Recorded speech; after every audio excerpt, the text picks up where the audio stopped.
Hey everybody, welcome to NonTrivial. I'm your host Sean McClure. In this episode, we take a look at leadership, specifically the idea of the strong leader. Those individuals who stand by their convictions and dominate the room with their charisma and commanding attitudes. These are often the people we gravitate towards when we see them on screen giving their speeches. These are the people we often help bring to power. But history shows that it's often the calm, tranquil, and reasoned leader who fares much better when it comes to bringing about positive change, implementing effective foreign policy, and gaining the support of their party and the general public. In this episode, I will pick apart some of the underlying mechanisms that show how calm leadership can be much more effective, even though it can appear quote-unquote weak from the outside. I'll explore how leadership can be modeled mathematically and how all of this speaks to the power of remaining calm, something that can dramatically improve our ability to be successful in this world. I am calling this the tractability of calmness. Let's get started.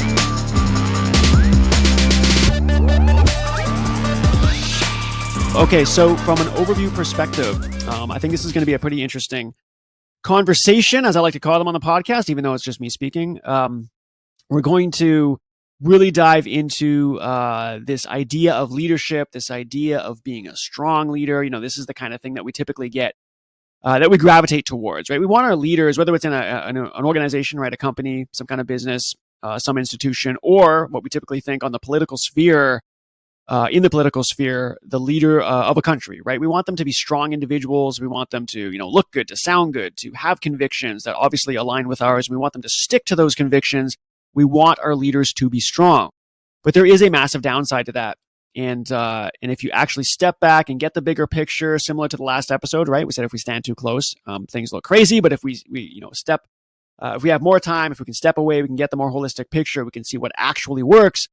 And I think this is a good example of that. I think the leaders that make the most positive difference in the world are ones that don't necessarily come with these kind of overbearing attitudes or these, this relentless addiction to a conviction that they won't walk away from. These are people who are able to persuade other individuals. They can create good bridges. They compromise. They can remain calm in the face of crises. And over the long run, these can be the people that make the most positive change. So I think that's really an interesting conversation because it says something about just calmness in general. We go through life and there's, a lot of things to wrestle through in life, and we can get, mad, or we can just get disheartened. We can get stressed out about a lot of the things, and the ability to, remain calm amidst the storm and to allow yourself to have enemies, to allow yourself to have people who don't agree with you, but to still interact with those people. We're going to talk about how, from a tractability standpoint, the ability, the underlying mechanism to solve problems.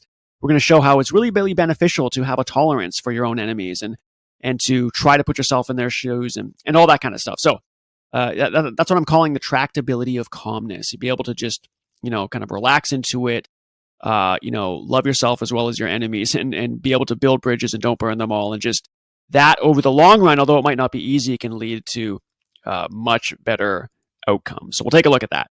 I'll also touch on some of the, I'll dip into mathematics a little bit. It's not going to get too crazy. I'll keep it very high level, so don't run away just because the word math is in there.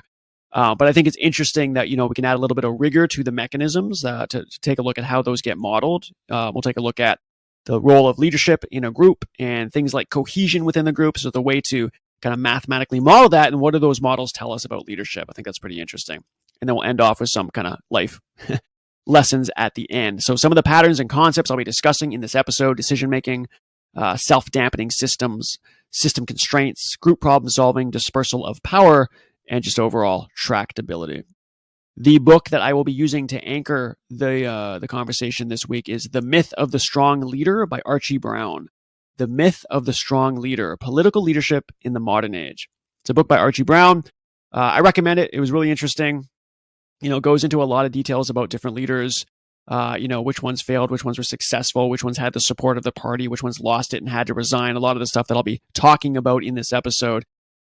But it was really just a good kind of counter view to what we normally are exposed to, this idea that leadership is supposed to be strong. And if you actually look at political leadership in the modern age, you'll find that the story is quite different. So The Myth of the Strong Leader, Political Leadership in the Modern Age by Archie Brown. Go ahead and check that book out. I'll use that to anchor this episode. Okay, so let's begin with just talking about types of leadership. Archie Brown in his book, The Myth of the Strong Leader, has kind of three main categories. He has a few others that he talks about. But really three main types of leaders: the redefining leader, the transformational leader, and the revolutionary leader. Okay, so in redefining leadership, this is basically a leader is able to do course correction. So something is going on, let's just say in the country, and it's maybe not that great, right? There's, maybe it's economically something's going down, socially something is not working out that well. Maybe the two of them, something is just, not as good as it could be. So there needs to be some kind of course correction. And so you have leaders that have this redefining leadership. They're able to come into the system and help redefine what's needed. We'll take a look at, how these different things work, but just think about these as the three main types. So redefining leadership is one. Transformational leadership is an actual systemic change. And so you're not just doing a course correction within the system, you're actually kind of doing something more inherent, more deeply profound within the system itself that has to change in order to produce a positive outcome. That would be a transformational leader. And then the revolutionary leader is one where you basically do a system overhaul, right? So redefining leadership is the course correction. Transformational leadership is the systemic change.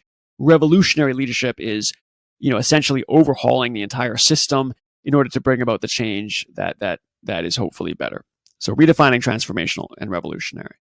Well, among those, if you think about those three things, right, there obviously is a need for a type of strength in there. If you're going to have a course correction in your system, you need a type of strength to make that happen, or at least it seems what we would consider strong, right? Strong.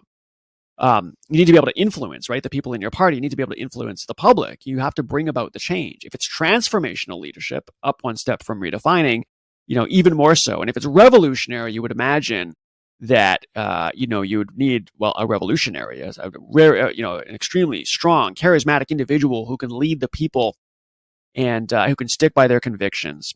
So we're going to challenge some of these ideas that, although there are leaders who are redefining, transformational, and revolutionary, the type of individual, the traits that you might normally associate with an individual who could bring about those changes might not be what you think if you'd actually take a look at the political history.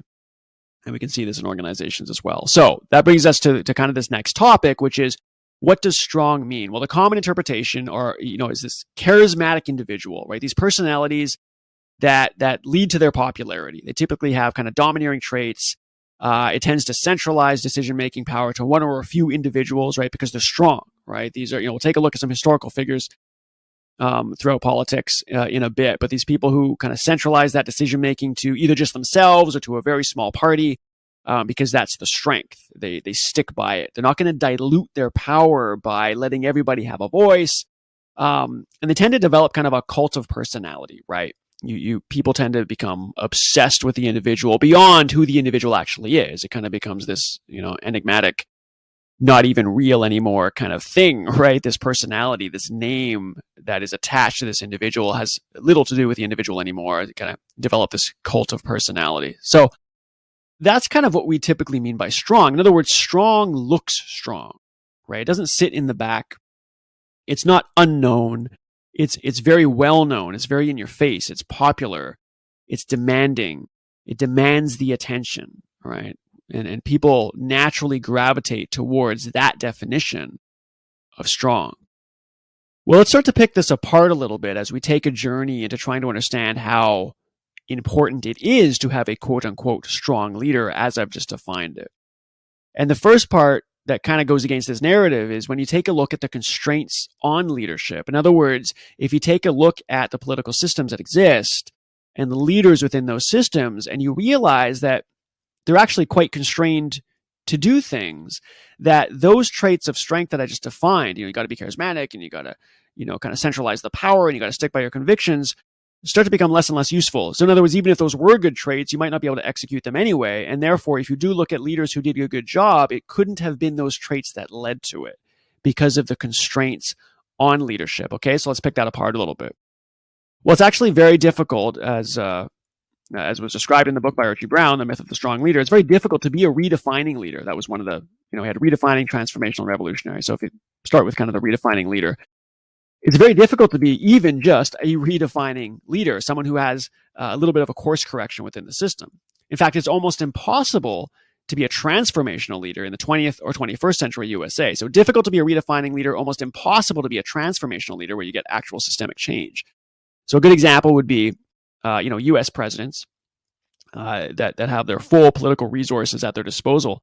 They tend to have less leverage than German chancellors and British prime ministers. So if you take, I'm using U.S. presidents as an example because, I guess most powerful country on earth. And typically we use the United States as kind of an example of a lot of leadership, but we'll use some of the German and British later as we make comparisons. But the U.S. president, let's use that as an example. We want that U.S. president to be strong. We think of strong leaders throughout history, but they actually have a lot less leverage than German chancellors and British prime ministers if you take a look at the systems. I'll talk about this in a bit, but there's a lot of constraints put in place in the U.S. presidential system that don't allow a U.S. president to really wield that much power. So even if you have someone who's very charismatic and appearing quote unquote strong, someone that a lot of people gravitate towards, you have to ask yourself whether or not they're going to be able to execute that strength, whether they're going to be able to use that so-called strength to even make a difference anyway. And the reason why, again, I'm bringing that up is it starts to kind of chisel away at that myth of the strong leader, because even if you have traits that you think are strong, but you can't actually leverage them, you can't actually, execute on this big personality that you have, on these convictions that you have, then whatever successful outcomes you do have in the U.S. presidency or other types of leadership couldn't have been from the personality of the individual anyway. Does that make sense? Okay, so it starts to pick away at that myth a little bit. You could say throughout history that Roosevelt and Johnson were probably the only redefining leaders in the U.S. And a lot of, if you think about why that was, it wasn't necessarily these big overbearing personalities or the charisma. It wasn't necessarily the, addiction to conviction. It was actually due to their ample and effective use of the power to persuade. Okay. So although that still kind of sounds strong, but it's a little bit softer than, it's this individual who has these convictions and can get everybody to just get aligned. It's the power to persuade. It's a bit of a softer side of things. And we're going to see as we start to look at the traits of individuals who are successful, they tend to be a little bit more on traits that we would associate with things that are a little bit softer than strong. But let's pick apart Franklin D. Roosevelt a little bit and Johnson a little bit just to kind of have this conversation about what I mean by that. Okay, so Franklin D. Roosevelt, right? We know that Hoover came right before. And Hoover had troubles with the press and the bureaucrats and especially with Congress. We'll just do a little comparison here so I can tell you what I mean by the power to persuade. Hoover had little success in persuading others to go along with his programs, right? He kind of had this personality that was shy. He was not very articulate. Okay, so then you got Franklin D. Roosevelt that comes in. And in stark contrast, we think of Roosevelt as being a very spirited individual, right? He confronted the same economic and social problems when he replaced Hoover in 1933. So the same things that Hoover was essentially dealing with, right, Franklin D. Roosevelt had to deal with. But he worked very hard at selling himself and his New Deal programs. Okay, the New Deal, if you're not familiar, was a series of programs, essentially these public work projects, financial reforms, regulations. They were enacted by FDR in the U.S. between 1933 and 1939. And he was able to convince, a lot of men and women to accept what would be considered now kind of, and at the time, unfavorable appointments, right? He motivated his congressional leaders to provide legislative action. He was able to convince the business community and its labor to support presidential initiatives. So some people might already be saying, well, it does sound like strong. It's like a strong individual. But I guess what I'm trying to get at here is it's not necessarily, Franklin D. Roosevelt was this big personality sitting on the stage and giving these commanding speeches and he looked strong. It was more of an individual who kind of almost behind the scenes had this power to persuade. He knew how to have the conversations with the right people at the right time. He knew how to work with people and their strengths so that he could get a lot of these initiatives passed, so that the New Deal, these series of programs, these public work projects, these financial reforms, and these regulations that he had to enact could actually be successful between 1933 and 1939. He had the ability to kind of leverage other people's strength to get them to do what he thought was right. And so it's not necessarily something that, at point blank, looks like a strength, but it's kind of this behind the scenes, almost like a sales skill. And a lot of people say, good political leadership in actuality is a lot like a salesperson. I don't necessarily mean because they're selling to the crowd. I mean the ability to strike the right kind of conversations that convince people to do what's right. Let's continue that conversation. Actually, let me just touch on Johnson a little bit too, because I think that's another example. Lyndon Johnson. He was one of history's most legislatively active presidencies, right? He was essential to the passage of what was, called the Civil Rights Act, to Medicare, Voting Rights Act, and even the Public Broadcasting Act. Okay, he rose from poverty in West Texas to become a congressman. He was the youngest Senate Majority Leader in history and ultimately president, as we know. So there's something called the Johnson treatment. Okay, so Lyndon Johnson's persuasive tactics. Mary McRory, which was an American journalist and columnist, described them as an incredible potent mixture of persuasion, badgering, flattery, threats, reminders of past favors, and future advantages. I'll say that again. So again, Mary McRory, who was an American journalist and columnist, described Lyndon Johnson using this quote: an incredible, potent mixture of persuasion, badgering, flattery, threats, reminders of past favors, and future advantages. So, it's not necessarily all, happy-go-lucky, but he's got this power to persuade. He's got this power to talk to people, to remind them of things. Apparently, he had a very good memory. It's these things that aren't necessarily in-your-face traits of strong individuals. They're more how to strike good conversations with people to get things to happen, okay? Lyndon Johnson, he'd immerse himself in the facts of a situation. He's known for reading hundreds of pages on a topic and speaking to everyone he could about it, right? So again, he's not getting up and speaking to, necessarily in a strong fashion. He's speaking to a lot of different people in a lot of different ways. And that's so that he could ultimately make the most persuasive case possible. So it's this kind of behind the scenes, having the right conversations, different types of conversations, everything from flattery to badgering, reminders of different past favors. You're really taking an assessment of the situation and doing what's needed to do what he thought was best. And so in many ways, this is the not so powerful president under the usual definition of power, under the usual definition of strength. And if you take a look at the systems, and actually on the next episode, we're really going to start looking at democracy and some of the myths of democracy. But if you look at the way these systems are designed, they're designed with constraints. And they're designed with constraints because they don't want, things like tyranny to happen. They don't want any one individual who will definitely have failings baked into what they do to last too long. So we switch out the leaders on a regular basis. There's a lot of things that are baked into the system to make sure that those constraints are in place. So changing the way people think about politics and introducing radical policy change is a very tall order for any American president and any leader really in any democracy, but especially in the U.S. And again, I use the U.S. as an example because I think, you tend to get more of the kind of charismatic type leaders, not always, but, you think of the U.S. and you think of freedom and you want that strong leader. So I'm just kind of using them as an example right now, but we'll definitely take a look at other nations going forward. But let's take a look at some of those constraints that are in place in the American system. So reasons would be strictness, separation of powers. So strictness in terms of the laws that they put in place, separation of powers. Congress is an unusually strong legislature. The Supreme Court is willing to pass judgment on presidential actions and powerful lobbies. Okay, so even though you've got the lobbies and you've got presidential actions, you've got the Supreme Court there, and they're willing to pass judgment on those, right? There's a willingness for dissent there. There's a strictness to adhere to those principles. So the American president's scope for action is actually far more limited than the prestige of this apparently ultra-powerful office would suggest. Again, why am I talking about the constraints on leadership? Because if you have a lot of constraints on leadership, then the so-called strong traits of an individual can only do so much. So it goes against this idea that a strong leader is going to come in and shake things up. Well, they can't really shake things up. Not the way we normally think. In fact, the best way to do that would be, again, like the Lyndon Johnson example and the Franklin D. Roosevelt example, is kind of more behind the scenes, striking a lot of different conversations, understanding both your friends and your enemy, having the ability to persuade. Persuade is a softer thing, right?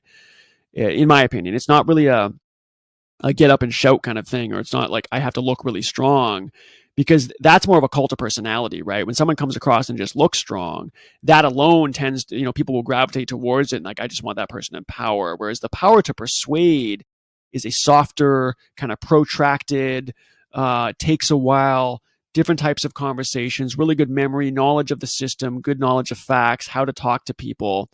It's more of a drawn out, calm kind of thing that ends up leading to really good outcomes, as we'll see in a bit. So that's why I'm talking about the constraints on the system.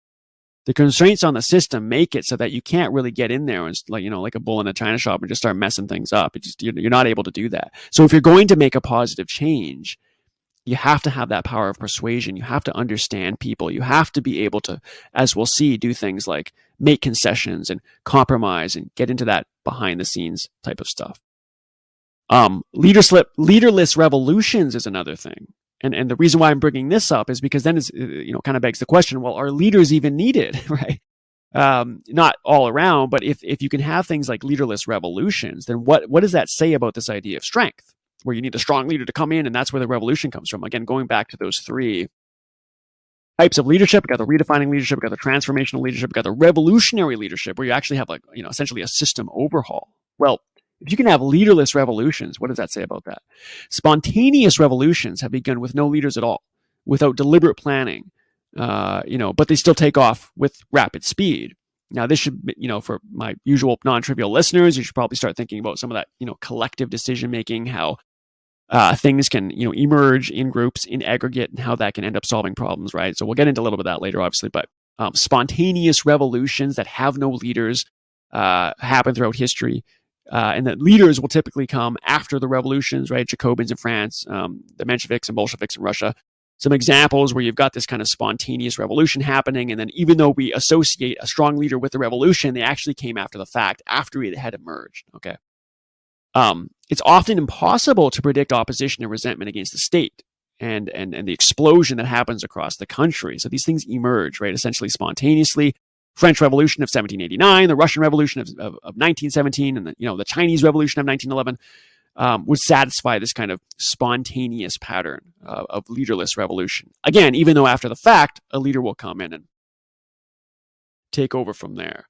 So again, it's begging this question, right? Are leaders even needed to have what is actually the strongest form of these three main types of leadership, right? Redefining, transformational, revolutionary. So even in a revolution, they can occur without any leader at all. Okay. Again, why am I bringing that up? Because it goes against this myth that you have to have the strong leader in order for something to happen, right? What does that say about leadership at all, right? In general. So there is such a thing. So what does all this mean, right? Kind of stepping back from this. Well, I think there's such a thing as too strong, right? And this shouldn't be too surprising. There's this kind of self-dampening aspect to self-assuredness. I've used that term self-dampening before. And this idea where it's almost like a snowball, you can imagine, where you've got something and then it rolls and rolls. And, the more, let's say the bigger it gets, it starts to slow down. You can kind of imagine as an analogy. So in other words, you might have something that appears really strong, but it ends up biting you in the long run. And I've got this kind of, for the Patreon viewers, can kind of see on this visual that I have here, I've got this little chart at the bottom right, this little trend line, where you've got this self-assured attitude that starts to take you in good places. Let's say, you're self-assured, you're confident, maybe it has a good impression on people, but then all of a sudden it stops you, and then all of a sudden it starts to slow you down. Kind of the ego is the enemy kind of thing, and the outcome ends up being really bad. Let's use some examples of this kind of self-dampening aspect to self-assuredness, some leaders. So Lloyd George, Neville Chamberlain, Margaret Thatcher, Tony Blair. If you actually look through history and understand the stories behind these individuals, they paid a serious political price for their dominating attitudes. Okay, these are prime ministers who resigned. They could no longer have the confidence of the House, right? They lost the confidence of the House. Their own people essentially turned against them. This kind of thing leads to removal from office as a result of alienating a sufficient number of their own colleagues, okay? Rather than, from the more usual form of rejection, at the hands of the electorate or whatever. So if we take a look at some of these people, let's do, thinking about Lloyd George, that's a very controversial figure. His own party could not decide whether or not to support or abandon him, right? He was largely disregarded the problems facing the party. He preferred to work for himself, right? As a result, he's one of the greatest liberal leaders who also was largely responsible for the party's downfall. Okay, so you've got this individual who behind the scenes wasn't doing the kind of things that we talked about with the case of Johnson and Roosevelt, right? He wasn't building the bridges. He wasn't making the compromise. He wanted to essentially work for himself and his own ideas. He wasn't, willing to walk away from his own convictions. And so ultimately, even though he probably came forward as a pretty, transformational figure, seemingly, it ended up going against him, and he had to resign. Okay, Neville Chamberlain, right, famously acquiesced to Hitler, right, giving into Hitler's territorial demands. So most of us know the story. Chamberlain, of course, hoped that kind of humiliating sacrifice would satisfy Hitler's last major territorial demand and thus avert another catastrophe. Of course, that did not happen. Chamberlain had a complete failure of his efforts to preserve peace, you could argue, right? So again, you can understand, well, maybe, he was trying to make a concession there and that was good. But if you take a look at how Churchill actually characterized Chamberlain, he said he was an upright, competent, well-meaning man, fatally handicapped by a deluded self-confidence with compounded and already debilitating lack of both vision and diplomatic experience. So Churchill's quote there is an upright, competent, well-meaning man, so it seems good.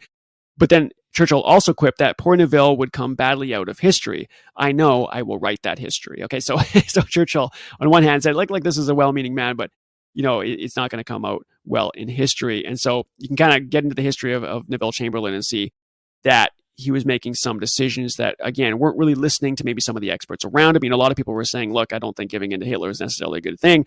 Hitler's got this kind of, way of doing things that makes sense, that it makes sense that he's probably going to turn around and not fulfill his promise. And of course, that was the case. Margaret Thatcher, in the 1980s, you've kind of got this near simultaneous crisis of communism in the East and social democracy in the West. That kind of gave her the opportunity to do great deeds, right? And obviously that would require a great leader to take advantage of it. She was known as the Iron Lady, right?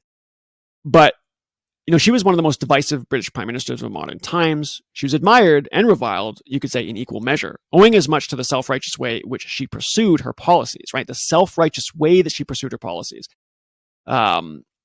She won famous victories, right? But showed no generosity to the defeated in word or deed. As a result, she failed to create harmony out of discord. She was always preferred winning a fight to reaching a compromise. Again, these are not my opinions, right? So if you go read a lot about the history of Margaret Thatcher and how she actually did her Iron Lady thing, she was very, very uncompromising. She really wanted to win. And so that's how she got that term, kind of Iron Lady, for that decisive leadership, specifically in the Falklands War. But most of her battles were fought against sections of her own people. So you actually take a look at the history of Margaret Thatcher and what was going on at the time. She was fighting internally. She was fighting with her own people, right? So even though she was, arguably definitely Britain's most successful female politician ever, she regarded feminism as poison. She did little to encourage women to follow her. The shift towards finance that Thatcher promoted heightened inequality. If you actually look throughout the history, it made the economy much more volatile. And ultimately, she resigned as prime minister and party leader in 1990 after a challenge was launched to her leadership. So again, Margaret Thatcher, the Iron Lady, a strong personality coming forward. You can see why many people would gravitate towards that. But if you look at the way that she conducted business, the way that she did decisions kind of for herself, the way that she just wanted to win an argument, traits that are strong, right? Quote unquote strong, but ultimately do damage to the party. And then most of the fights she ends up having with her own people, and then again forcing the resignation ultimately. So again, go down to the people on non-Patreon that you can see that image that I have. You've got the self-assured attitude. You're not deviating from your convictions. You're strong. You're the Iron Lady. It has the self-dampening aspect that ultimately leads to bad outcomes. And even though you've got some victories in there, again, history is going to really remember the bad stuff, right? It's going to take a look at the failures of the leadership that come about from not being calm, from not being tranquil, from not listening to those around you. Again, I'll define calm and tranquility more from a mechanistic standpoint as we go forward, but that's what that is. Let's use one more example, Tony Blair. So I think history largely attaches his name to what happened with the Twin Towers in 9/11, right? So when the Twin Towers came down 9 months after, Bush entered the White House, Blair's words were the most powerful that Americans had heard from abroad. So Americans at the time were really clinging on to Tony Blair's words. They were elegant. He's a great speaker. He was speaking from the heart. At least that's how it sounded, right? Tony Blair believed absolutely in the existence of Saddam's weapons of mass destruction. Of course, that was mistaken, right? He convinced himself that too much delay would be a display of weakness. So there we go, right? So Tony Blair thought that, again, let's say that again, that he had convinced himself that too much delay in going after the so-called weapons of mass destruction in Iraq would be a display of weakness. And so he was totally set on that conviction, and no one could change his mind. Right? He had this deep loyalty to Bush at the time after the 9/11, and it just really trumped everything else. It trumped everything else. So the result, of course, was the invasion in 2003. Right? Iraq had come to dominate Blair's legacy so much that even though if you take a look at Tony Blair's other notable achievements, right? He had the Good Friday Agreement. He had the devolution of Scotland and Wales, the minimum wage, and a number of social reforms. That they just get completely overshadowed by this, Iraq invasion of 2003. He resigned as prime minister and the Labour Party leader in 2007, and was, of course, succeeded by Gordon Brown. So Lloyd George, Neville Chamberlain, Margaret Thatcher, Tony Blair, they, on the surface did appear to many as very strong leaders with deep convictions, but it was that inability to walk away from those convictions, to listen to the other experts and individuals, and even the general public. They wanted to win their fights. They wanted to appear strong. Again, example of Tony Blair, right? He wanted to act fast. He wanted to appear strong, and that ended up leading to bad outcomes, and ultimately the resignation of all four of these individuals. So that alienation of your own colleagues is something that comes from too much strength. And again, I put quotes around that strength. I would say that's not a real form of strength, is it? But that appearance of strength, appearing to be strong, can have really, really bad outcomes for yourself as an individual and everybody that you drag along with it. So if you're the CEO of a company, if you're the leader of a nation, these can have pretty dramatic byproducts. Okay, so there's this looking strong versus being strong. And this is what I want to get into now is this idea of strength, true strength. So let's take those quotes off it. True strength operates backstage, right? If leaders don't have as much power as we think, because we just took a look at the constraints of the system and all the bad outcomes, their charismatic personalities and so-called strong traits can't be the reason for certain leaders to succeed. Okay, so that's why I was talking about all those constraints on the system, right? They don't have that much power to begin with. So all those so-called strong traits can't be the reason that they necessarily succeed, but it can be the reason that they fail, because it's asymmetric, right? You've got the constraints on the system, and you're constantly pushing up against those constraints with the need to win battles and the need to appear strong. You're not able to wield that. So when you do go to force something to happen, it butts up against all these constraints, and the system strains because of it. And then the people who respect, the democratic process and all those constraints that are in place for a reason, turn against you, and on and on. Okay. So looking strong and being strong are not the same things. True strength, you could argue, works behind the scenes, right? Again, I think that that Lyndon B. Johnson example is really good of that. Just striking different conversations, understanding the facts, slowing things down, taking time. It might not appear strong, but in the end, it really is strength, because it takes a true strength of character to do that, to slow things down and to talk to we'll use examples, Nelson Mandela, individuals like this who we'll talk about in a bit, who had to really work with their enemies, right? I think Mandela being the extreme example of just being able to take someone who you vehemently disagree with and slow it down and try to understand where they're coming from, and to try to strike that compromise, that middle ground, or even if it's kind of still leaning to a side. That takes an amazing strength of character to do that, a really deep self-awareness, an awareness of the situation, the ability to rise above it, to see something bigger than the current moment. That is true strength. And that works largely behind the scenes, because it's not something that you communicate at large in a speech. It's not something that riles up a bunch of people really quickly. It's something that is protracted and takes a while, and definitely works behind the scenes. Now, I also want to talk about this idea of crises presenting opportunities for control. The reason why I want to talk about this, so a crisis, right? Something, a war is going on and something major is happening, a virus or whatever, right? This presents opportunities for control. The reason why this is important to understand is because you could say, well, how did a lot of these really charismatic leaders get into power anyways? I mean, I've already said that you kind of get gravitated towards them, but if they've got these really, kind of traits that are self-dampening and problematic, how come so many of them not can just get into power, but can stay in power, right? Well, crises actually presents opportunities for a lot of control, for a lot of rise of power, and that shouldn't be too surprising. So if you take a look at Roosevelt's New Deal, right, that was a response to economic depression in the 1930s, and he exercised his greatest power while U.S. was engaged in a global war. Now, again, Roosevelt has got some good aspects to him in terms of his leadership, but the ability to get there in the first place was very much a response to the economic depression in the 1930s. So there was a lot going on at the time. Now, you still have to be able to skill. If you're going to have a good outcome, you still have to be skilled in terms of what's going on during those depressions, right? And to be able to get that change to happen. But that's a lot of the opportunity for control. Johnson as well, we talked about, came into the White House right after JFK was assassinated.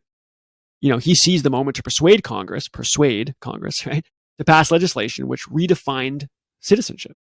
You could say that the last president with a strong claim to a transformation as a transformational leader would be someone like Abraham Lincoln, right? 19th century America was in deep internal crisis at the time. So a lot of that is coming out of the turmoil, is coming out of the crisis, and people, are looking for that leader, and that can be good and bad, right? If the leader that goes in from that crisis knows how to do things kind of behind the scenes and stay calm amidst the storm, then they can have a good outcome. But you can also get really bad leaders that arise in crisis because, it's a crisis and people are grabbing at straws and they just want someone to really be strong.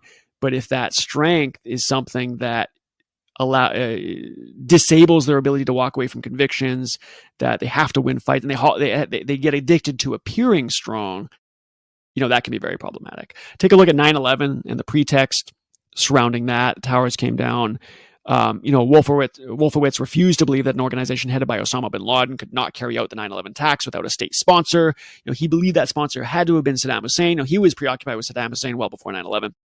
The government was looking at Iraq for a while. Crisis happens. You've kind of got this reason that's not the real reason to then go invade, right? This pretext. You got Cheney, Rumsfeld, Wolfowitz, and they used that kind of reasoning of the 9/11 attacks to go ahead and invade Iraq, despite the fact that there was strong CIA opposition to that, right? The CIA position was that there was no convincing case for the linkage between, the towers coming down at 9/11 on 9/11 and whatever was going on in Iraq at the time. So they kind of had this fake reason to make a connection that they've been wanting to make for a while, and then they used that. And so on this, the previous one where I'm saying, you've got this crisis and maybe some good leaders come into play. Here you got some crisis where existing leaders start to wield it for wrong reasons, and it just, again, they need to. It's a perfect example of needing to appear strong, right? Understandably, I mean, towers come down September 11th, and the country's just in crisis, and something happened that not many people thought could even happen. You've got the United States, the most powerful nation on earth, and these people from essentially a country that's nowhere near as economically successful and are able to do everything they had to do from a kind of a logistics standpoint to bring down these icons, these two towers, in New York City. It's just, it's got that kind of cognitive dissonance to it, right? And like we talked about in the last episode, and it's a perfect example of a country looking towards strength. And so people can get away with a lot of bad things here, right? If someone says, well, we think there's a connection between these and weapons of mass destruction, a lot of people will go along with that. And again, you've got the Tony Blair coming in, and who's got this oratory, this ability to speak really well, and he's, getting people motivated.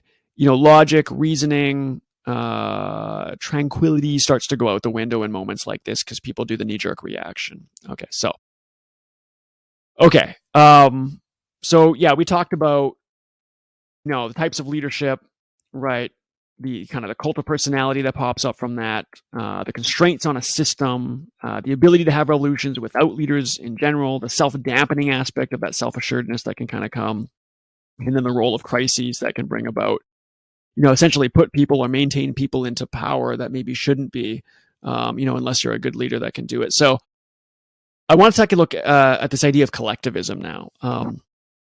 because we're talking about leaders, right? And if you think about one of kind of the main, obviously, movements or philosophies or ideologies that kind of goes against putting too much power in an individual, it would be something like collectivism, right? And one of its many manifestations. So I want to talk about group priority versus centralized power for a second, and kind of overlap that with what that means for leaders. So obviously, whether it's kind of a weaker form of socialism or full blown, communism or whatever kind of manifestations of collectivism you want to talk about, right? Well, it only works when the role of the leader, true collectivism would only work when the role of the leader is minimized, right? Because you're talking about collectivism and you want, really good representation. You want many people to be able to kind of weigh in their opinions. But we know that, true, at least, maybe I shouldn't say true, but at least the collectivism that was promoted throughout history and politics only actually occur with a dictator, right? You need someone to enforce the collectivism. So you kind of got this paradox, right? Where you want collectivism, you want a lot of people to weigh in on what happens. You want to have that equality of outcome if you can get there, or at least some form close to it. But in order to do that, you have to enforce a lot of rules. And so collectivism kind of demands this dictatorship or some type of authoritarian rule. So you've got individuals like Stalin and Mao, right? Obviously, two examples of nations that, from whatever failures came before, they said, look, we need more kind of collectivism. So they really bought into that philosophy. Russia really setting the stage for that. And then Mao later, essentially a copying and then going on from what Stalin was doing. And those are obviously largely regarded as massive failures throughout history, right? In terms of politically. So Stalin, he really perpetuated a hostility toward the West for the sake of Soviet security.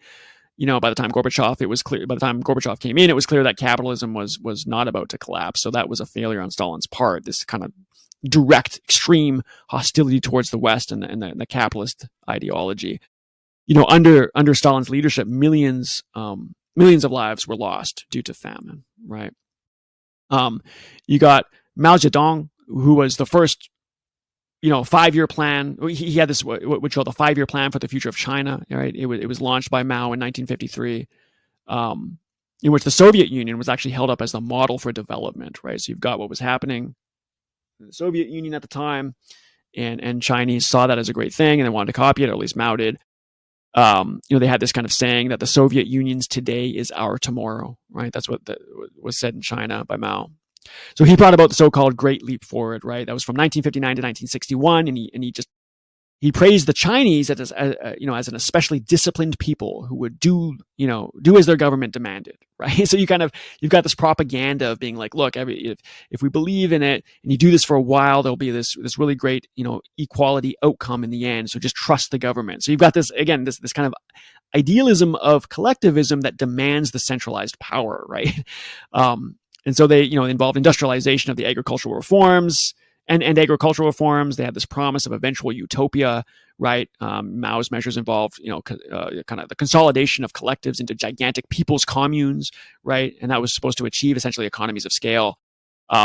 But the problems of agricultural food being eaten by birds in the fields and sparrows, they were going to eliminate those by a campaign against birds and wipe them out. So they all kind of, in hindsight, seemingly kind of goofy policies, right? This extreme intervention where the government can come in and control things to try to force the equal, outcomes of things, or even in the environment, right? Good outcomes for the people. So that kind of war against the birds to try to get rid of all the insects was essentially an ecological disaster, right? The insects just ended up proliferating at an absolute horrific rate. So it's kind of an example. But the reality of the whole thing was that harvests failed, and there was this great famine that followed all of these, the ecological disaster and these things that were put in place to try to get everybody into a collective. It's been called the largest famine in human history, and it's believed that up to 40 million people died as a result. Okay, so Stalin and Mao are, for all intents and purposes, right, these massive failures that happened in the pursuit of collectivism. And that's not to say that, the other side of things doesn't have bad stuff as well, right? But just a little bit of history here. You have, so you got Mao Zedong, and then you've got Deng, right? Deng Xiaoping, who was much more successful. And what's interesting here, and the reason why I want to kind of do this backdrop, is you've got Stalin, Mao, collectivism, massive failure. And then you've got Deng coming after Mao who wasn't in the top position in government. He never actually held the top position. But he had this willingness to listen to many different opinions. And his outcome is by far, through, according to history, much more successful than Mao, right? Deng emerged as China's new leader in the aftermath of the death of Chairman Mao Zedong, right? Deng arranged a meeting called the Third Plenary Session of the 11th Central Committee of the Communist Party of China. So he brought this, it was very kind of new at the time, right? To bring together a committee to kind of make this big decision that brought an end to decades of suffering by the Chinese people under Mao's mismanagement and disastrous campaigns, right? These policies, they really unleashed the creative and even entrepreneurial potential of the Chinese people, right? They allowed China to break out of its self-imposed isolation, right? He opened diplomatic relations with the United States, even though that was essentially initiated by Nixon and Kissinger, but he was part of that to open up those relations with the U.S. and the capitalism, right? Deng understood that China needed to develop and would require a stable external environment that was conducive to an international trade and investment, right? So he understood the power of being able to open up, access the external environment. You don't have to agree with what all other nations are doing, but by opening up those borders and being able to be involved in international trade and investment ends up being a very, very good thing for China, right? He really did away with the Maoist support for that kind of global anti-capitalist revolution side of things. And he came in and set aside a lot of the maritime disputes that China had with its neighbors. And he really tried to gradually, but still, integrate China into much of the US-led liberal international order. Okay, so he had this kind of quote-unquote reform and opening, which was just greater engagement with the international community. And China just saw a remarkable period of economic and social development, right? Just unprecedented in human history, right? China has increased since Deng its per capita income 25-fold. It's brought more than 800 million Chinese people out of poverty, and that's actually more than 70% of the total poverty reduction in the world. China has now one of the largest economies in the world by some measures, the largest, and it's just an absolute global political power. With a rapidly improving military. So look at the difference, right? You've got Stalin and Mao, who on the surface would actually appear as stronger leaders by that kind of classic definition of strength, right? The oratory, the giving the speeches, the demanding people to get in line, the extreme centralization of that power, the zero acceptance of dissent, strong leaders. But they led to massive failures, massive famines, massive downside for the country, where someone like Deng, much more successful. And he wasn't even in the top position, but he had this ability to listen to different opinions, to bring people together, to hold the committees, and the improvement to the Chinese were just, it's almost unfathomable compared to where they were before. So it's a different style of leadership, right? You could say Deng is much more behind the scenes and not really a clawing for power as much as someone like a Stalin or a Mao, right? Less centralization, opening up the borders, taking a look at a country like the U.S., which is almost diametrically opposed to the way that your country is doing something, and saying, okay, you know what? Let's at least work with them. Let's have less of that friction. Let's access the benefits from our surrounding environment while still preserving a lot of what we have as our own country. Trying to strike that balance. A very hard thing to do. It's easier to just say, I'm going to take the strong opinion, I'm going to hold to our convictions, and I'm not going to budge. And you can get a lot of people around that message, but it's typically quite damaging. You have stories of Genghis Khan who always kind of folded in the inventions and the customs and the cultures of the people that he conquered, right? And there's a real benefit to doing that, to open yourself up to what other people are doing, but trying to strike a balance so that you still preserve your own culture and your own identity. So I think that's an interesting story with that. So also kind of interesting is that free markets, just in general, tend to exhibit more genuine collectivism than socialist regimes, right? If you think about the ideology of collectivism itself, where you're getting a lot of people to get together, well, you have to allow for the opening up, you have to allow for dissent, you have to allow for the everyday individual to have that freedom. So it's kind of this paradox, collectivism and its traditional centralization of power that really, really works against it. Okay. And then we've also got this idea that just ego is error prone, right? Ego is the enemy, right? This idea that, if you don't go through life with a decent amount of humility, that's really going to work against you. And it does. Leaders who tend to fancy themselves as strong individual leaders are throughout history shown to be much more prone to serious error.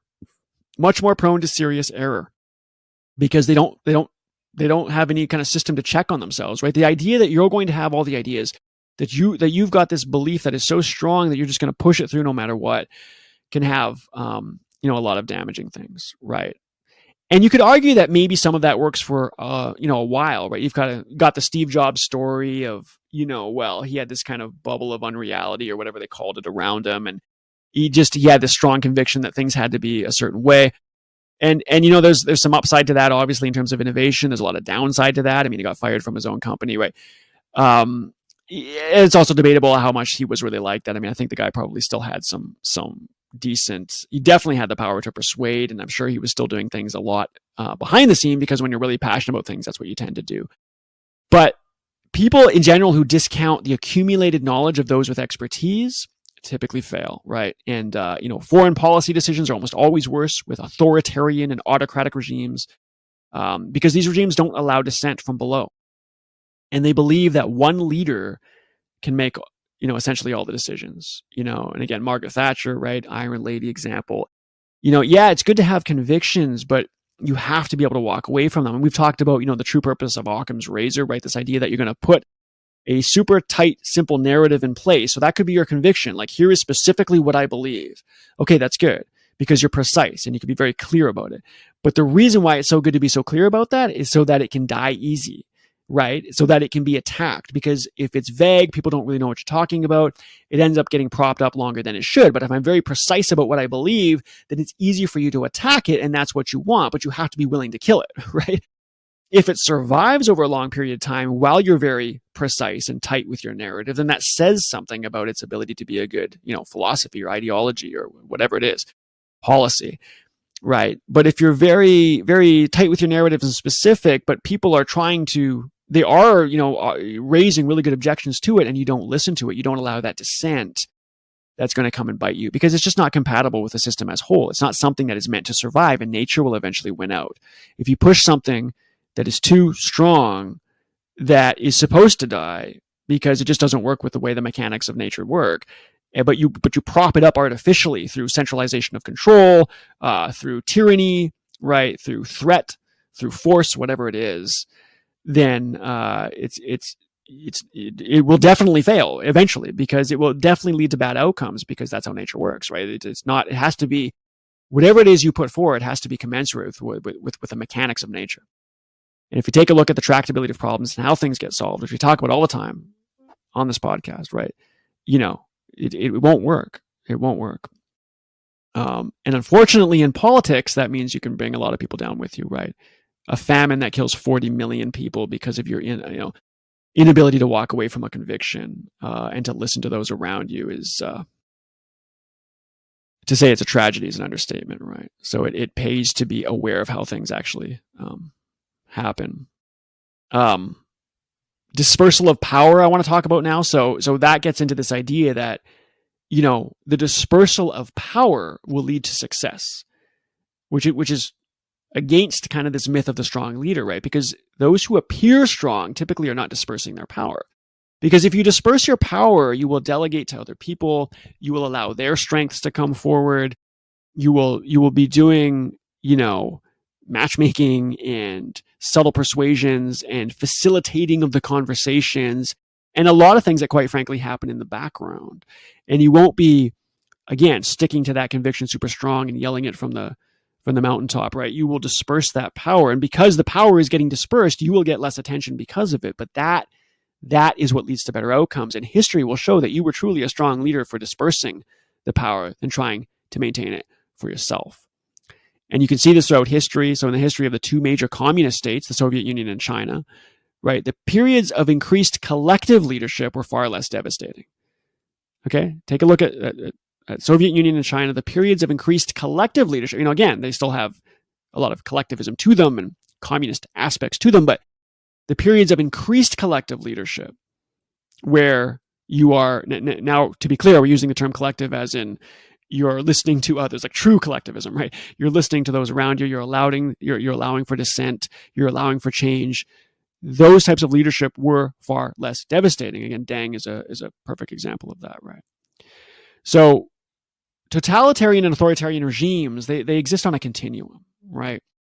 On the totalitarian extreme, you have someone like Enver Hoxha, right? Enver Hoxha of Albania, who, well, I'll talk about him in a second. And Kim Il Sung of North Korea, right? Two individuals who would be on the totalitarian side of things.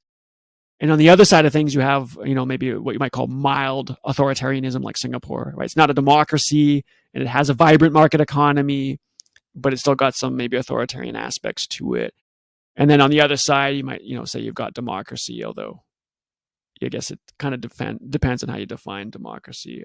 But let me talk about, so I'm going to talk about just kind of the spectrum, and that just gets into the reason why you have to disperse power. But, Enver Hoxha was the 22nd prime minister of Albania from 1944 to 1954, right? And Hoxha and his government were very hostile to Western popular culture, so there's that theme again.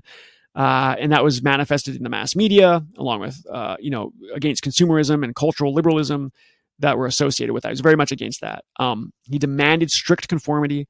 He had a 40-year tyranny that emerged as one of the most depraved in modern history, right? His atrocities are rivaled only by, you could say, Adolf Hitler and Joseph Stalin. Scientists and intellectuals were favorite targets, okay? Because those who were educated, he actually feared the most.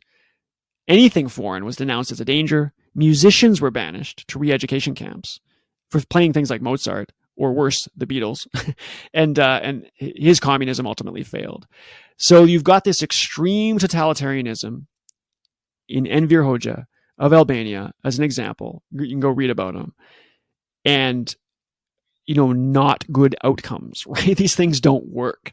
It's an extreme centralization of power. It's an extreme version of not listening to others. He didn't like the scientists. He didn't like the researchers. Those are actually his favorite target. The experts that were trying to tell him if something was maybe not great, the dissent just absolutely wasn't allowed. So an extreme clinging to one's conviction is extremely problematic. And again, if it's in politics, devastating to potentially millions of people. Kim Il Sung, North Korean, right? North Korean life changed drastically for the worst right after Kim Il Sung's death in 1944 because of his policies that he had put in place during his time. Large-scale famines again devastated the country, right? That would be in the late 90s. He had foreign and economic policy failures that just contributed to the crisis. So, yeah, again, extreme centralization, extreme, what you would call totalitarian, where essentially one man holds the supreme power. They just don't have good outcomes, right? Now, that's not to say democracy is all great and all perfect, but it is kind of a play against that. You do got to be careful about putting democracy on the other end of the dispersal of power, because that can really, really not happen in democracies. And we're actually going to talk about this in the next episode, okay? And we're going to really pick apart democracy and how that gets defined in all kinds of ways, and kind of the BS narrative that all came out of Athens and all that kind of stuff. So we'll get into that. So I have it for people on patreon.com can see that I've got democracy as kind of the right on that spectrum. That's you should probably put quotes around that, because there's all kinds of ways to define democracy, and democracy can have problems go bad with it too. But the line dispersal of power is very much correct in the sense that you've got, regardless of what you want to call the government, right? Totalitarian, authoritarian, democracy. The less you disperse the power, okay, so let's just be agnostic to the labels. The less you disperse that power, the more problematic it's going to get. History will show, okay? And that's the take-home message here. The more you disperse the power, which is kind of a weakness, quote unquote, it appears, right? At face value, it appears weak. The more you disperse your power, the less you're going to be known. More like the Deng example, right? You're not going to be not necessarily the most charismatic and the most commanding, right? You're not commanding a bunch of respect. You're not disallowing dissent. You're allowing the dissent. You're allowing the conversation. You almost take a bit of a back seat for the most successful leaders. And history will reward those leaders as signs of true power, as individuals who had true power over those that just would not walk away from their conviction. Okay, so now I'm going to jump into some mathematical models of leadership. So we talked a lot about, let's just do a really quick recap, and don't run away just because you heard mathematics. I'm not going to go super crazy. I'll speak about it at a very conceptual level and high level. It's only about 5 or 6 kind of points. Again, so we've got those types of leadership, right? We've got the redefining leader, the transformational, the revolutionary. You're either doing a course correction, or you're bringing about an actual systemic change, or you're overhauling the system. We've taken a look at what strong means typically. Then we took a look at the constraints on the systems and how, if you have those constraints in place, then how much can a leader really do anyway with that personality? So in other words, if you do have a good outcome, it must be because of not necessarily the power to wield your conviction across the whole system, but rather your ability to work within those constraints, to persuade, to kind of work behind the scenes. But if you do go the other way, you've got this asymmetry, and you do hold on to that conviction, the constraints of nature, the constraints of the systems are really going to explode. They're going to cause the system to essentially collapse. Leaderless revolutions, where leaders aren't even needed to bring about the biggest change ever, right? French Revolution, Russian Revolution, Chinese Revolution. You've got these examples where the leaders aren't even needed. The self-dampening aspect to that self-assured attitude, and the unwillingness to walk away from that convictions to true strength really being something that works behind the scenes. We talked about the crises. And then we got into this collectivism and the ego being a problem. And then we got the spectrum of the dispersal of power. Okay, so what I want to do now is take a look at mathematical models of leadership. So don't get scared if math is not your thing. I talk a lot about, in non-trivial episodes, what I do is I basically, try to understand the mechanisms behind the patterns that I see, right? So, if I'm talking about a particular high-level concept or pattern that I think is important, or like I do in season 3, where I kind of anchor the conversation with a book, but either way, I still, identify a pattern or a set of patterns that I think are particularly profound or universal, and then I try to investigate the underlying mechanisms behind it, right? How does this pattern play out? What are the main core pieces, and how do they relate to each other? Well, one way you can do that from a kind of a slightly more scientific standpoint is obviously through mathematical modeling. And I'm not here to dive into a bunch of heavy math, but I think coming up with a mathematical expression for something can be a nice way to capture the core concepts that are being teased out by intuition, right? I think concepts and intuition are far more important than the laying down of things through mathematical symbols. But the mathematical symbols bring a precision and an anchor that can kind of help you really see how things relate to each other. And they can facilitate the conversation because, of course, you can embody or manifest those equations within computers, and then you can plot them, and you can kind of play with them and see how things change. And I'll show you in a bit.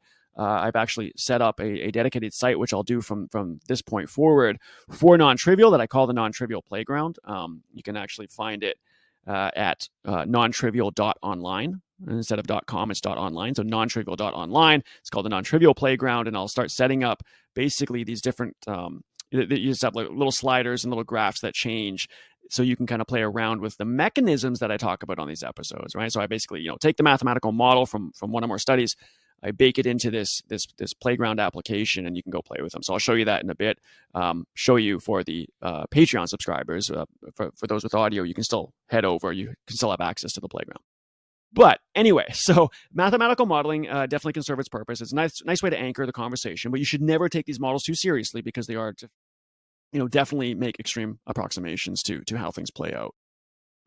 Based on the concepts. But here, for Patreon subscribers, you can see, for audio listeners, just try to envision, I do have a formula here that comes from a study called An Evolutionary Justification of the Emergence of Leadership Using Mathematical Models.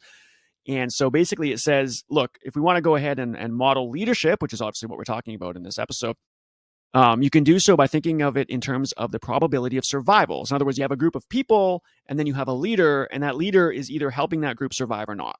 And the way that you can model survival, is with a survivor or survival function. And a survival function has there's a number of different ways to write it out, but you can see for Patreon subscribers what it looks like here. You've got, obviously a summation sign that basically sums all the individuals together. What it's summing is their actions, which is just a number. You can kind of just think of it as a random variable between 0 and 1. And that, in the way that they've defined it here, if that variable, if the individual is close to 0, then it's more optimal, whatever that means. Just you're kind of arbitrarily assigning that as optimal. And if you deviate from that 0, then it's non-optimal. So you can sum all those together. You can multiply it by a beta, which is another parameter for the harshness of the environment. And then And then, you're summing it over the entire group. So what you have are kind of three dials or levers that you can play with on this expression. You've got the size of the group, the harshness of the environment, and then those actions taken from the individuals, whether or not they're close to optimal or not. And if you're close to optimal, then, as a model of leadership, you can imagine the leader is having some positive influence over the individuals in that group, right? So in other words, if those X's in this formula are closer to 0, and if you kind of see how that plays out in the formula, they get minused off the 100. So basically, you want that very right side of that equation being low and the left side to the right of the equal sign. You basically want the 100 to be as much 100 as possible in order for the survivability to be high. But anyways, the take-home message here that I want to point out is that you've got these kind of three levers to play with in this model: size of the group, harshness of the environment, and actions taken by the individual. You can see a plot to the right for Patreon subscribers. You basically change the harshness of the environment, and then you also change on the x-axis the kind of how optimal the actions taken by the group are. And you can see that if they are less optimal, you get away from the 0, it starts to drop off, and it drops off at a different rate depending on the harshness of the environment. So these are these kind of levers, these toggles we can play to try to understand the dynamics of these patterns that I talk about in these episodes. And I thought this study was pretty interesting. So we can kind of take home message here from this graph, this equation. We can say the more challenging the environment, the more important it is for individual actions to be close to 0. So more important it is for those individual actions to be optimal.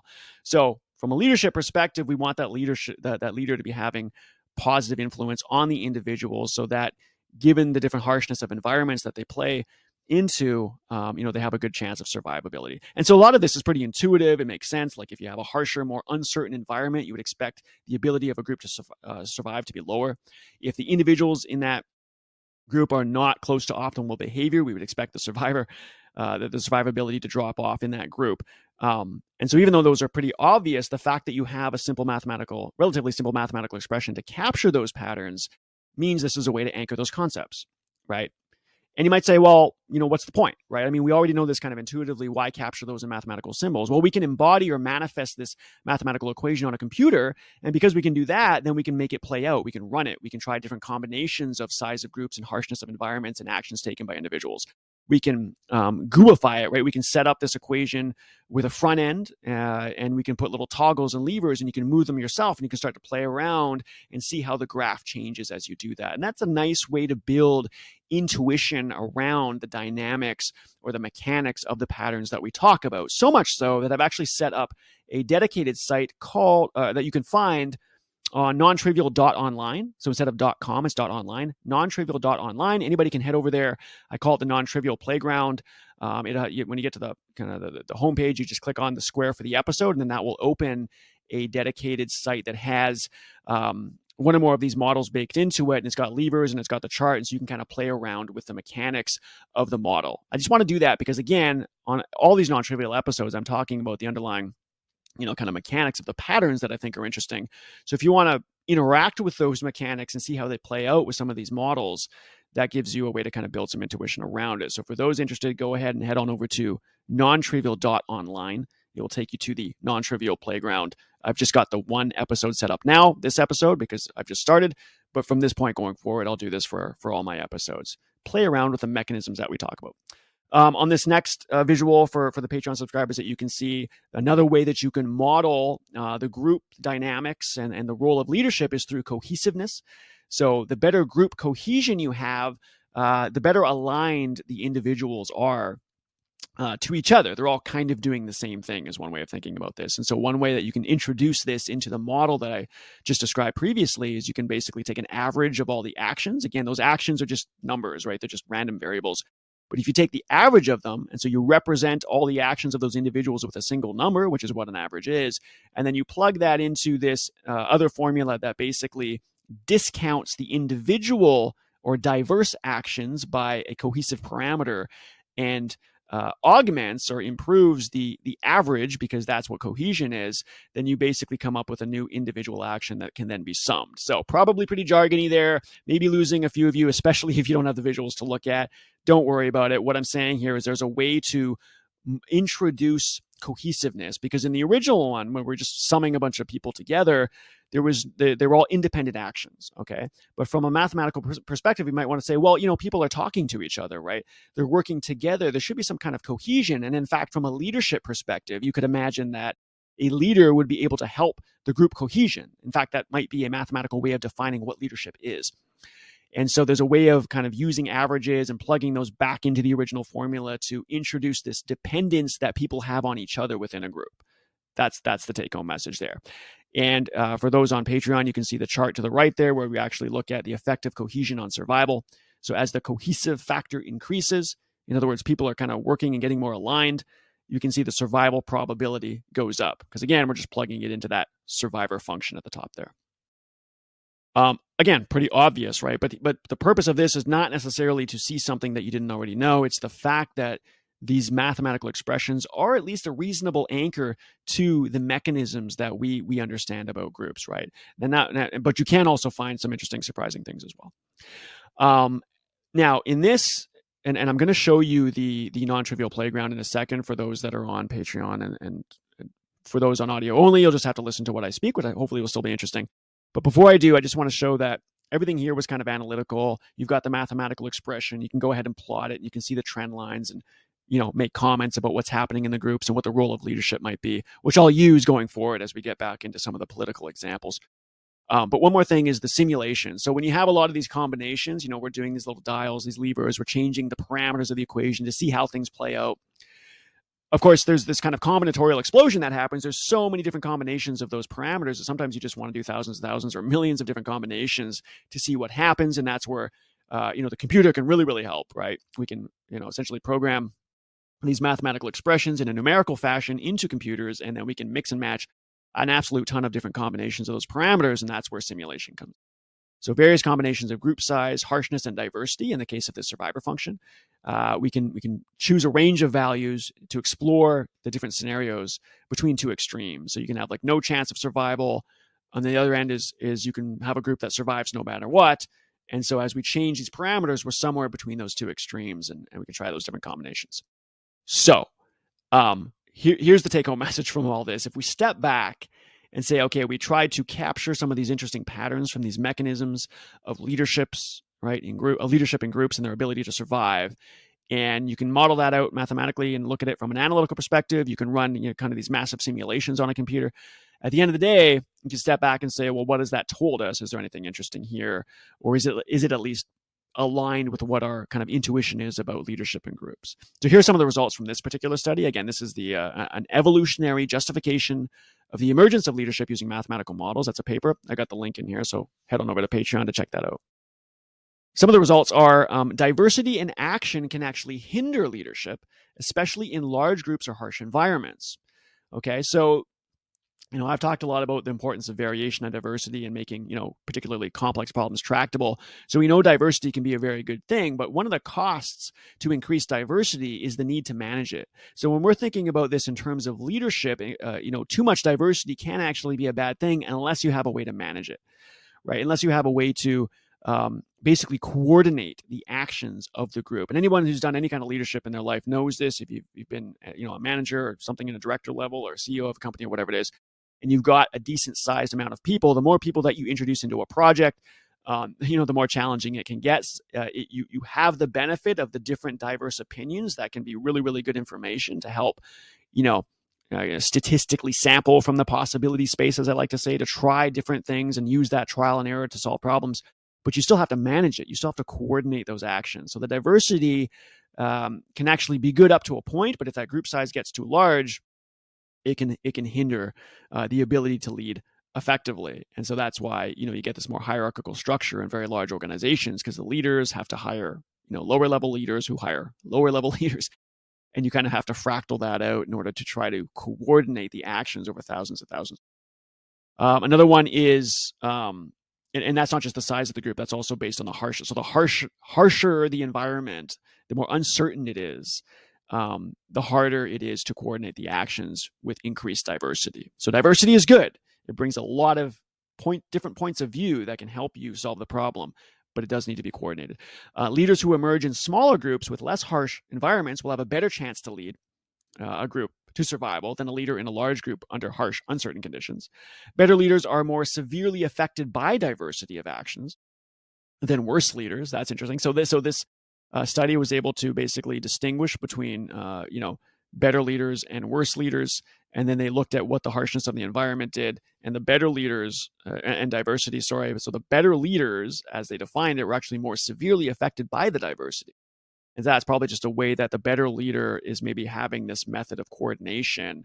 But then if the diversity by definition changes, then maybe the coordination gets more challenging. As group size increases, the quality of the leader matters more, right? And you actually see this nonlinear drop off between ranked leaders. If you go to that paper, you can see how they do that. Leader quality is much more important for large groups in harsh environments than smaller groups. Leadership emergence is favored in large groups under uncertain conditions. So really good examples of this would be something like Nelson Mandela or Mahatma Gandhi or MLK Jr.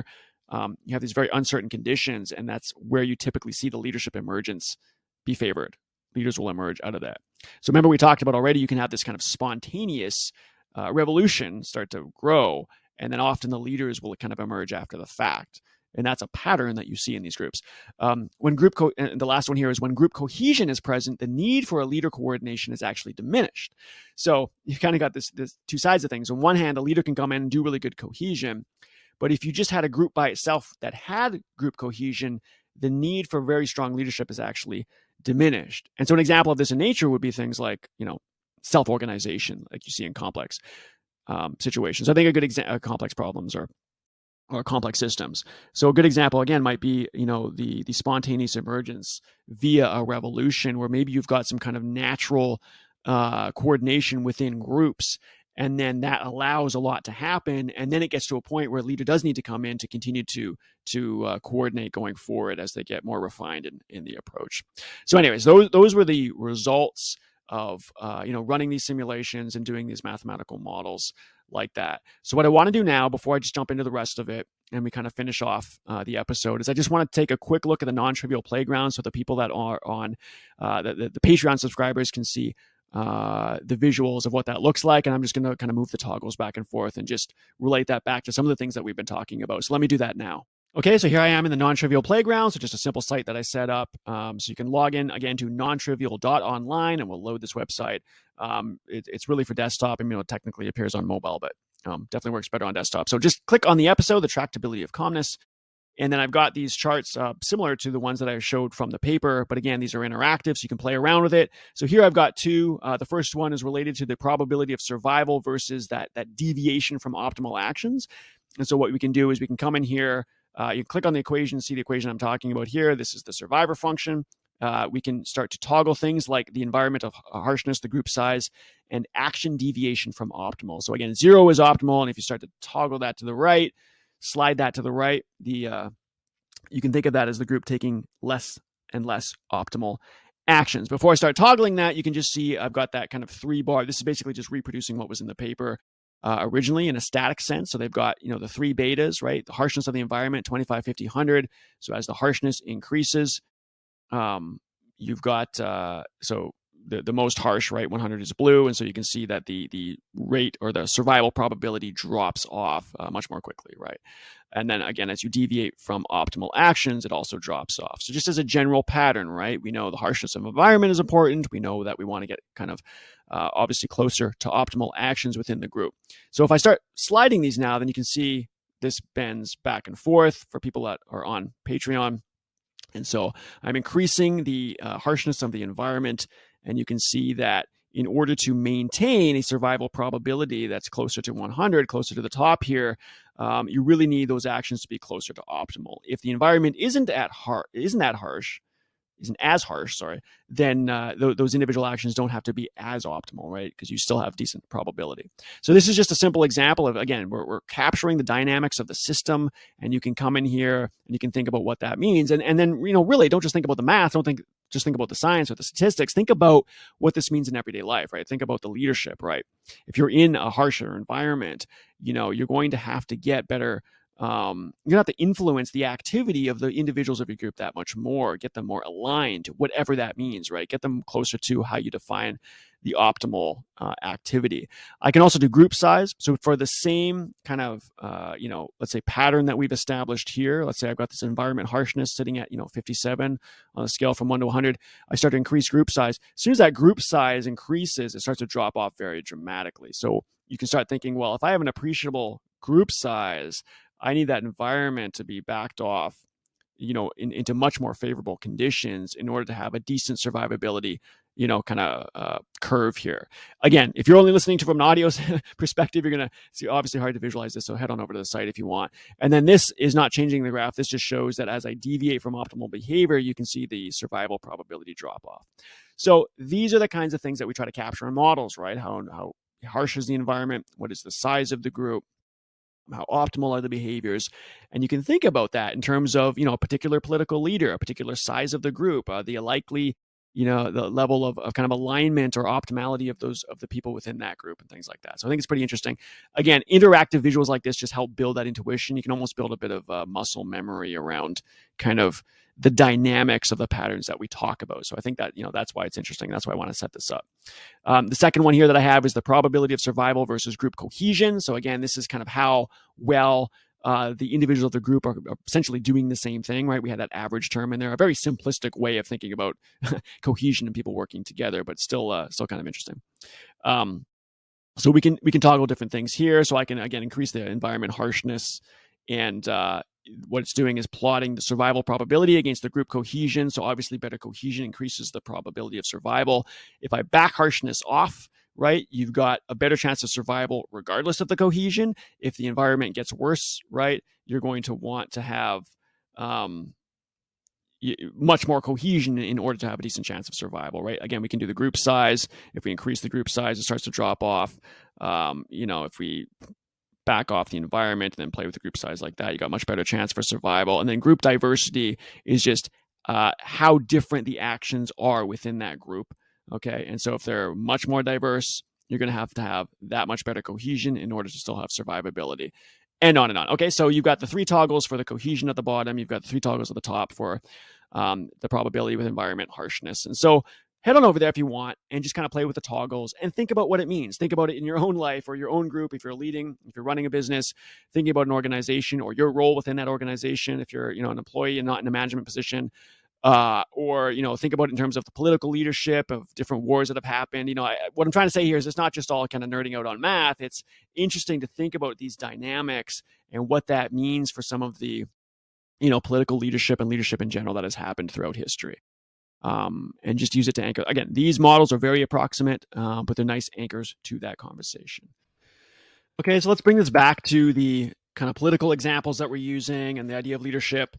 So again, we've got these considerations of environment. We've got these considerations of the group size and the cohesion and the dynamics and the ability of a leader to affect the kind of the how optimal the actions are within that group. And I want to bring this back to what I call this episode, which is the tractability of calmness and this ability of leaders to have that positive impact on the individuals within a group. And that positive impact largely comes from way of tranquility, of being able to, really see the bigger picture, to build those bridges, to, have strike consensus, make concessions, and do compromise, right? So consensus, concessions, and compromise.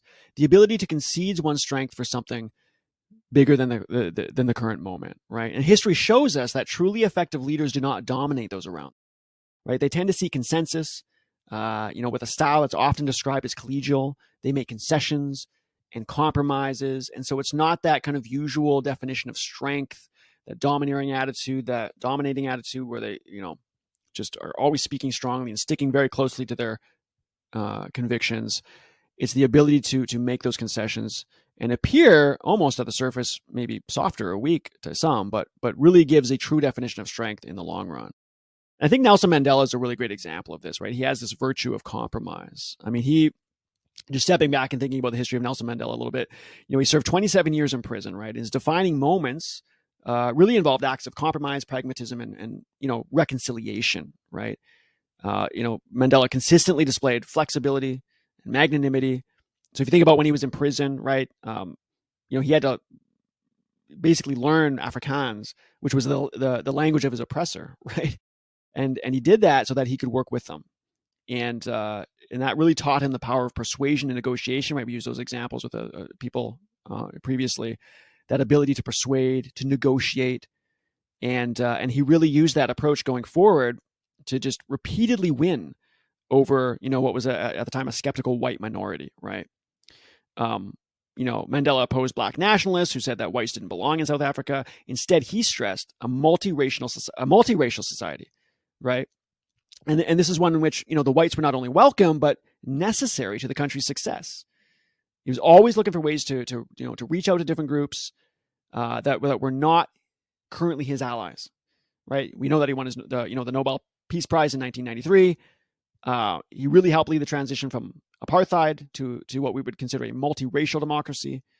He's the first black president of South Africa, served from 1994 to 1999. He just made a ton of change in that time, and he's very well regarded for a good reason. He helped keep those political negotiations on track at a time. Now think about the harshness of the environment, right? At a time when many worried the country could spiral into civil war. So there was a ton of uncertainty at the time. Think about the harshness of environment. And we're looking at those models and how important leadership is specifically when you have that harsh environment. Think about those toggling the little sliders and seeing the graph change as we did that. And building that intuition around those dynamics. We can think about those dynamics and how they relate back to very real world things like the leadership of Nelson Mandela, right? Talking about the tranquility, the calmness, he was willing to give in on a variety of different issues that allowed white civil servants and judges to keep their jobs. So it wasn't coming in and totally uprooting the whole thing. He worked with the oppressors, with the white people that were part of this apartheid system. I just think Nelson Mandela is a really good example of that virtue of compromise. He didn't have the super strong conviction that was against the oppressor and was going to come in and wipe the whole thing out. He still obviously had, those feelings and those emotions. I mean, look what he went through with the 27 years of prison and having to live under that kind of regime, if you will, but being able to rise to power and say, we're going to work together. The blacks and the whites are going to work together on this. We're not going to just remove the oppressor overall. We're going to figure out how to get this to work in a compromising fashion. But I think that's a really, really great example of the tractability of calmness, because in that massively uncertain environment, when the people need that cohesion, when people need the positive leadership impact on their actions so that their actions can be much more close to optimal, I think Nelson Mandela was able to come in and do that in a very with consensus, concessions, and compromise. And just a really beautiful example. I want to talk a little bit about the tyranny of unconstrained personal rule when you give too much strength. So again, we saw that dispersal. The Nelson Mandela example is another example of dispersal of power, right? We talked about that previously. Don't give all the power to yourself. Disperse the power. Give it to other people. Let other people shine, even your enemies, to make those compromises, because the tractable solution is going to have to involve a lot of different pieces. Adam Smith is noted for just the quote unquote gross abuse of power, as well as the perverseness, absurdity, and unreasonableness that were more likely to be found under the role of single persons. That's what Adam Smith said, right? So you give too much power to the single person, and it causes a lot of problems. And you can contrast that in our last episode on the delusions of crowds, where we said, groups are less stupid, right? Even though they can get delusional, what the take-home message on that episode really was that, that's a cost of complexity. And there is this kind of, when you step back, this ultimate reason to the immense problem-solving ability of crowds. So you need to tap into that. Again, you gotta have that on balance. Increased diversity is really, really good. But if you can't coordinate it, this is how you have a really, really good leader. You tap into the diversity. You even tap into the uncertainty of your environment, because there's informational content to those things that can improve the tractability of the solution, but only if you can coordinate it, only if you can leverage the uncertainty and coordinate the diversity, right? So while groups are obviously capable of coming to stupid decisions, as we saw in Delusions of Crowd, the unconstrained personal rule is far more dangerous. So a good leader is going to, quite frankly, dilute their power, or at least diversify it, spread it out, empower those around them, right? So in terms of calmness and tractability, think about as a mechanism, what is calmness doing? Why does it work? I talk about sampling the possibility space, right? So anytime you have to solve a problem, you have to, poke nature and try to tease out the information that's going to help you solve that problem. And so that's why you want to poke it from a lot of different angles. And calmness is a way of actually poking it from a lot of different angles. I would say that calmness actually samples to take different pieces of that possibility space much better than aggression, because aggression, you're going to come up against a wall very quick. Aggression is going to have you burn too many bridges. You're not going to be able to poke nature from a number of different angles if you get angry, right? And that's not to say there isn't a time and place for anger, but when you're too quick to anger, or it doesn't even have to be anger, it can just be, when you don't remain calm, when you don't have the tranquility, when you don't see the bigger picture, you resist, you put up a wall, and then you end up walking away from the opportunity, right? And you can see this play out. We probably all done this to some extent in our own lives. Calmness has a way of inviting you into the moment. It has a way of allowing you to tap into many different potentially positive pieces of information and opportunities that you can use to do really great things. So being calm enables more interaction with the environment, whereas aggression or anger or the inability to remain calm is going to put up blockers and prevent us from engaging, right? Calmness is inviting and it's easy to work with. Groups do solve problems better than individuals. So calmness is a powerful technique in life, because calmness is going to allow you to work with a lot more people a lot more effectively. And it's really, really powerful. And in some sense, again, kind of sounds a bit obvious, but it's also obvious that it's very easy to get worked up and to get flustered by the storm that surrounds you, and maybe toxic individuals that are in the group or people that you don't agree with. But your ability to remain tranquil, to see the bigger picture, has a massive return on investment. It really does. It's a very, very practical thing. It's not just like a feel-good thing. So this idea of letting others take the lead, right? True power is a willingness to appear quote unquote weak. It's not true weak, but it is an ability or willingness to actually appear weak, right? We've got the famous Chinese philosopher, Lao Tzu, who said, a leader is best when men barely know he is there, not so good when men obey and acclaim him. I'll say that again. A leader is best when men barely know he is there, he or she, right? Not so good when men obey and acclaim him. So this idea of the strong leader as the acclaimed, look at him or her up there, almost worship, right? In a cult-like way, that's not true strength. And that's not going to lead, as we've seen throughout history, and there's countless examples, that's not going to lead to good leadership. It's not going to lead to good outcome. Some presidents, using the U.S. president's example, have really been the most effective by letting others take a lead, right? Harry Truman let Secretary of State George Marshall lead the Marshall Plan for the European recovery, right? The Marshall Plan was just, also known as the European Recovery Program. That was a U.S. program providing aid to Western Europe, right, following the devastation of World War II. It was enacted in 1948, provided more than $15 billion to help finance rebuilding efforts on the continent. So if you go look up the Marshall Plan, but that's an example of Harry Truman, which really could have taken the lead on that, kind of gave a lot of power to George Marshall. They called it the Marshall Plan, really leveraging people for what they're good at. If you have to lead a group, a good leader gets to know what people are good at and lets them do that and lets them run with it. They don't try to take over the whole thing. I do have this one tweet that I did recently that said, what gets you there isn't what keeps you there. And so this is something interesting to think about. Sometimes you see successful, that's one example years ago where I went to this conference, and there was this really, really successful guy. He's like a billionaire, and he's kind of up there, and he was all calm, and he was sipping his herbal tea, and he was kind of talking about, when I was young, I used to be, aggressive and really probably burned a lot of bridges and went after a lot of things and yada, yada, yada. And then I learned later in life that, that's really not what's important. And really, and then I was got a kind of this like Zen-like demeanor. Well, the counter argument to that, to this idea of calmness is that, maybe you needed that aggression a little bit to get you there. But now that you are there, it makes more sense to calm down. And I think there is a little bit of truth of that too, that's worth bringing out. And I don't think people should be super aggressive and angry all the time, but sometimes you do need to kind of punch through. And I think that can help you open up some of the opportunities originally. But once you're there, that's a different story. It's kind of like, Steve Jobs was maybe like really crazy to innovate a lot of stuff, but then he got fired from his own company, even though he got brought back later, right? Certain presidents might get into power by saying a lot of aggressive or maybe off-putting things because it resonates with a certain group of people or enough people to vote him into power. But then once he's in power, if he keeps being like that, it can actually work against him, and then he can get impeached or something. What gets you there is not what always keeps you there. So I think a little bit, it doesn't mean you need to be completely calm and tranquil all the time, especially at the early stage of things. Maybe you need to really go for something. But if you want to maintain it, and if you want it to be sustainable, the calmness and the tranquility is really what's needed. I mean, another example again is the spontaneous kind of eruption of revolutions. That is an aggressive thing, right? That's something that is not very calm.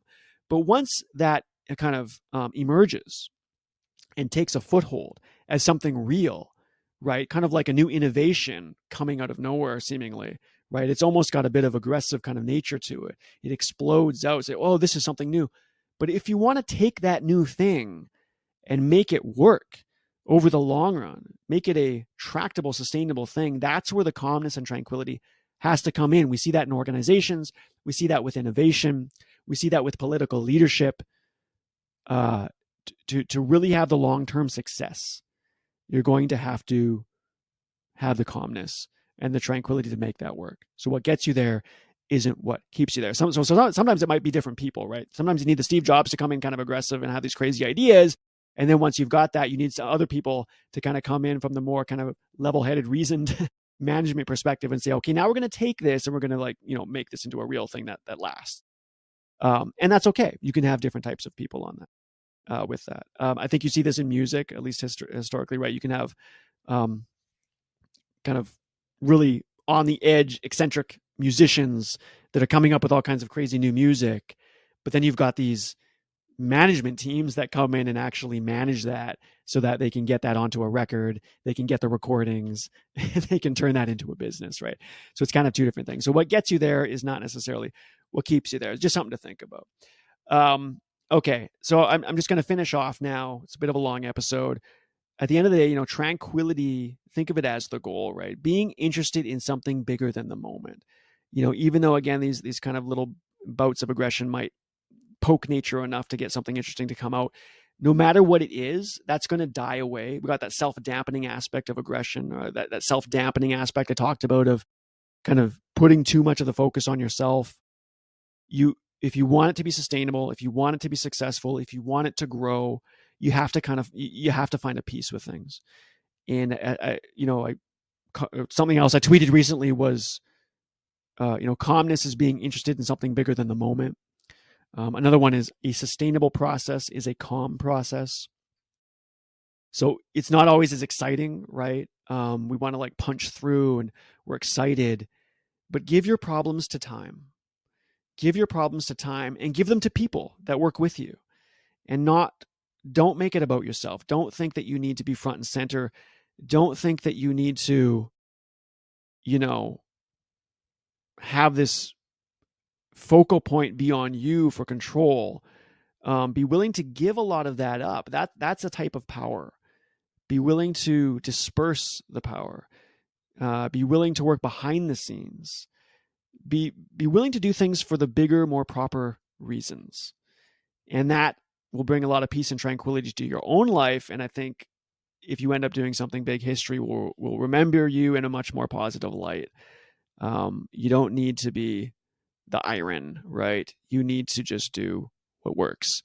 And if you learn to relax into the moment and be calm, be inviting, create the bridges, make compromises. Think of Nelson Mandela as that beautiful example. Work with your enemies, that not only will you reach a level of, contentment, which is really, I would argue, the ultimate goal in life, but you will have much more positive, effective outcomes. You'll have a real return on investment in your life. This is a very practical, real thing to remain calm and to use calmness as a very powerful tool. So giving up control to that ultimate power. Giving up control is the ultimate power. I've got a GIF on the right here for people on Patreon. It's kind of a well-known meme. This little GIF video in the bottom right corner. It's got this dog sitting around all this fire, and he's just drinking his coffee. He's like, this is fine. I think he's supposed to be in hell or something. But it's just this idea that, look, life is complex. It's got a lot going on. You're always going to be in a storm. You're going to have enemies. You're going to have naysayers. And you're also going to have friends, and you're also going to have supporters. You're going to have a mix of all that. But you kind of have to sit like this dog in this little video here and just sip and say, you know what, this is fine, right? Because there's something bigger. There's a long-term tractability to all this. And I know that seeing that and being tranquil and being calm in the moment is going to lead to better outcomes ultimately. So that is what I think is the tractability of calmness. So I hope that was a good episode. I know that was a little bit long. Again, go check out that website that I put together if you want to play around with some of those mechanisms.